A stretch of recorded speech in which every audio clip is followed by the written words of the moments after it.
It's my pleasure to introduce our next speaker, Leela Sullivan. Leela will be completing her fourth speech from the Competent Communication Manual. While the official objective of the speech is selecting the right words and sentence structure to communicate ideas clearly, accurately, and vividly, Leela's main objective is to overcome her resistance to preparing and delivering a speech. The timing for her speech is 5 to 7 minutes. Please welcome Leela presenting Life is But a Dream. Leela Sullivan.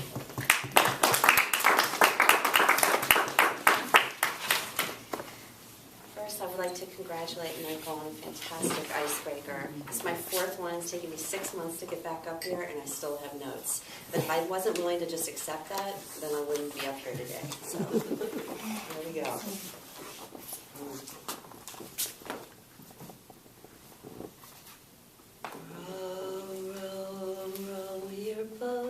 Gently down the stream, merrily, merrily, merrily, merrily, life is but a dream.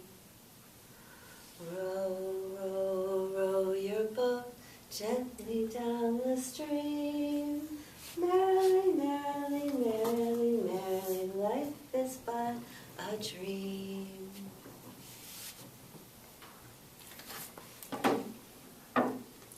Has anyone here ever been afraid to dream?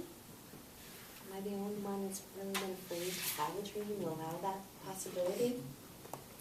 I spent most of my life afraid to dream. Somehow I deeply doubted that my dreams could come true. I'd think, why bother? I'm just setting myself up for disappointment. The ironic part is, that's what I always ended up with, disappointment, over and over again. What I wish I'd known when I was 21 was that my thoughts create my reality.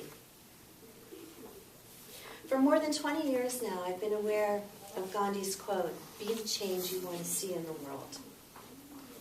And I've changed many things in my life. There have been times I have taken big, and I mean really big, leaps of faith. These leaps of faith weren't anything I consciously dreamed in for any length of time.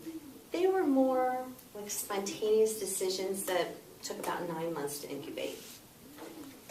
In 2001, I left my senior vice president position at a bank to become a yoga teacher for children.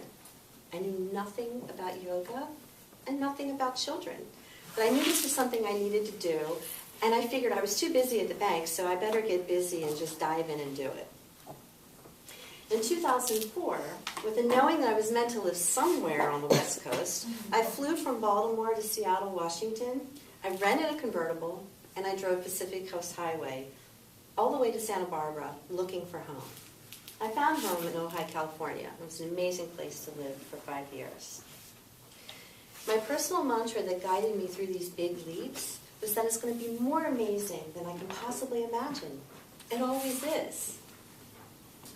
The funny thing is that I never thought to use that mantra for everyday life, just for the big jumps. Gandhi also said,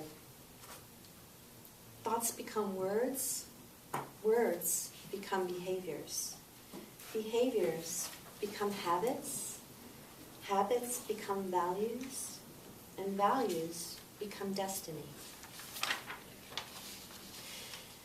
As I've explored my ongoing challenges and resistance to preparing speeches, I've taken a deeper, more objective look at my thoughts. I discovered that I wasn't as positive and optimistic as I'd like to think that I was. I discovered I had a filter of doubt that I'd been running my life through. And as a filter, it can be so subtle and happen so instantaneously that I thought it was my truth. And I would mistake it for my truth. I've been doing a lot of personal, really powerful ceremonies to root out that doubt in the last couple of months. Through this process, I realized that I'm no longer afraid to dream. And when I open myself to possibilities each and every day, amazing things happen. More amazing than I'd allowed myself to imagine. I have a destiny. My destiny is to inspire people to create the more beautiful world that I know in my heart is possible.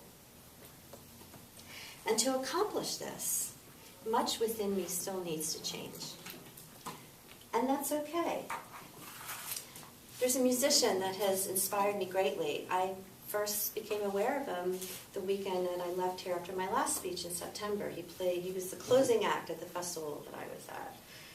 And he spoke about this song.